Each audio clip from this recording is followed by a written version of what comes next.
Hello friends, আসসালামু আলাইকুম। কেমন আছেন সবাই? আশা করি আল্লাহর মধ্যে ভালোই আছেন।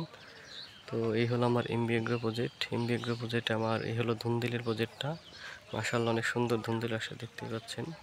তো দাম আলহামদুলিল্লাহ ভালো। আপনাদের আজকে দেখাবো কিভাবে লাগালে বা কি পরিচর্যা করলে আপনি বেশি ফলন পাবেন, সবজি ভালো হবে। এই যে দেখতে পাচ্ছেন, এটাকে বলে মালচিং মালচিং পেপার। তো আমার পুরো জমিটাই মালচিং দিয়ে করা।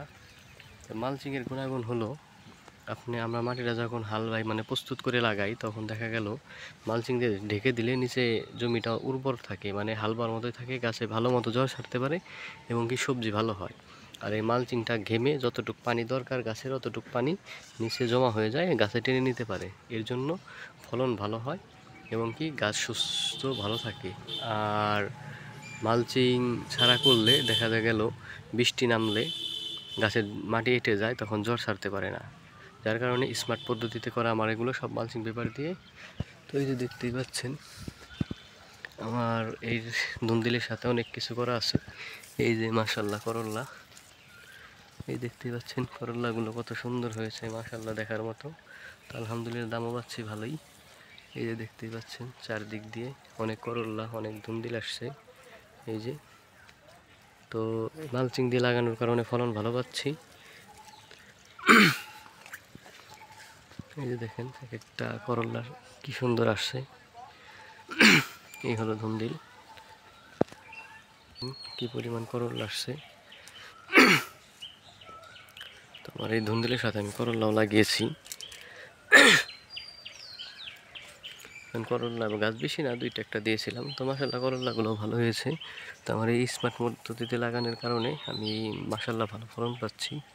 এই দেখতে পাচ্ছেন ধুন্দুল করল্লা, এগুলো মাশাআল্লাহ খুবই সুন্দর। এই যে দেখেন দামও পাচ্ছি ভালো। এই যে দেখেন করল্লা একটা সাইজ কি প্রায় মোটো মাছ এক হাতের কাছাকাছি এক একটা করল্লার সাইজ। তো মাশাআল্লাহ খুবই সুন্দর হয়েছে। এই যে দেখতে পাচ্ছেন, এই হলো আমার এমবি এগ্রো প্রজেক্টের কৃষি প্রজেক্ট। মোটামুটি আলহামদুলিল্লাহ সব কিছু অনেক সুন্দর এবং কি ভালো হয়েছে। এই যে দেখতে পাচ্ছেন, আর এই যে দেখুন কি পরিমাণ জালি। এই যে জালির অভাব নেই, প্রত্যেকটা এই যে গিটে গিটে গিটে গিটে দেখতে পাচ্ছেন, গিটে গিটে জালি। এই যে দেখতে পাচ্ছেন। তো এই হলো আমার করল্লার ধুন্দুলের প্রজেক্ট। যেটা বাই জায়গা সেটা নামাই দিতে হবে। এই দেখতে পাচ্ছেন। তো মূলত আমি সবসময় আপনাদের বলে থাকি কৃষি আমার ভালো লাগে, তাই আমি কৃষি ভিডিও সবসময় আপনাদের আপলোড করি, দেখাই, কারণ কৃষিকাজ আমার ভালো লাগে।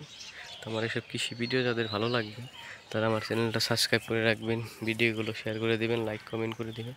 আমি চাই প্রত্যেকটা মানুষ কৃষির প্রতি ভালোবাসা থাকুক, কৃষি নিয়ে কাজ করুক, যাতে কৃষককে ছোট করে না দেখে এবং কি বাড়ির আঙিনায় আশেপাশে একটু জায়গা থাকলে একটা ধুন্দুলি গাছ, একটা করল্লা গাছ বা একটা লাউ গাছ লাগালেন, দেখা গেল নিজের খাওয়া সবজি চলে আসলো। তো ভালো থাকবে সবাই। তো এই দেখালাম আপনাদের করল্লা প্রজেক্ট, আর অনেক কিছু আছে আমার, আস্তে আস্তে সব দেখাবো। ভালো থাকবেন সবাই, আসসালামু আলাইকুম।